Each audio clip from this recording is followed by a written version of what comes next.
If our protons rotated around in sync, in phase, and nothing changed, then we'd get a signal as illustrated in the previous section. This, however, is not what happens. This is the situation right after the RF pulse was switched on. As soon as the RF pulse is switched off, the whole system, which was disturbed by the RF pulse, goes back to its original, quiet, peaceful state. It relaxes. The newly established transverse magnetization starts to disappear, a process called transversal relaxation.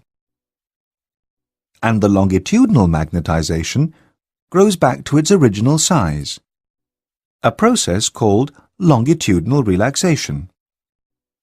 Why is that? The reason why the longitudinal magnetization grows back to its normal size is easier to explain, so let's start with that.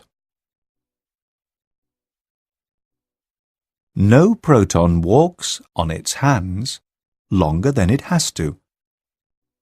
A sort of human trait. The protons that were lifted onto a higher energy level by the RF pulse go back to their lower energy level and start to walk on their feet again. Let's have a closer look at what happens. Sending in the RF pulse makes, let's say, 3 protons walk on their hands. Note that for simplicity, the protons were not depicted as being in phase. This subject is covered in more detail in sections 12 and 16.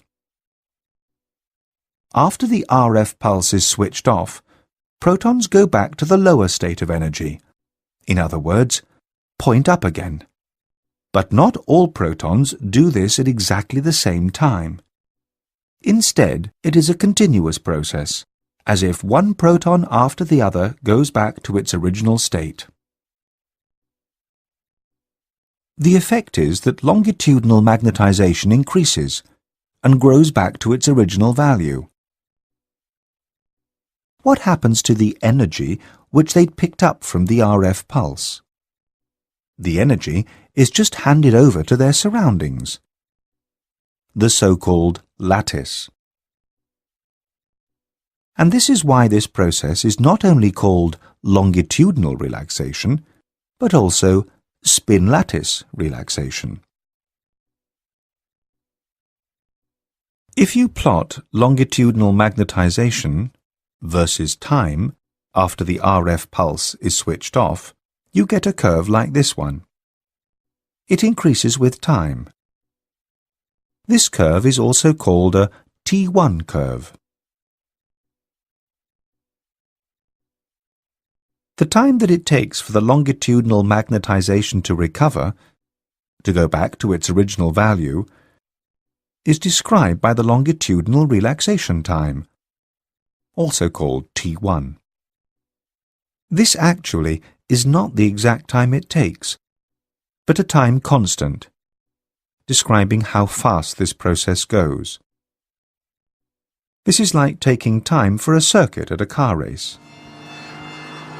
The time gives you an idea of how long the race may take, but not the exact time. Or more scientifically, T1 is a time constant comparable to the time constants that, for example, describe radioactive decay. That T1 is the longitudinal relaxation time can easily be remembered. If you turn the 1 upside down, it looks very much like an L as in longitudinal, reminding you also that it describes the spin lattice relaxation.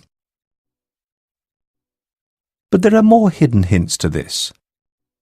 The 1 also looks like a match, and this match should remind you of something which we've also mentioned already. Longitudinal relaxation has something to do with exchange of energy, thermal energy. which the protons emit to the surrounding lattice while returning to their lower state of energy.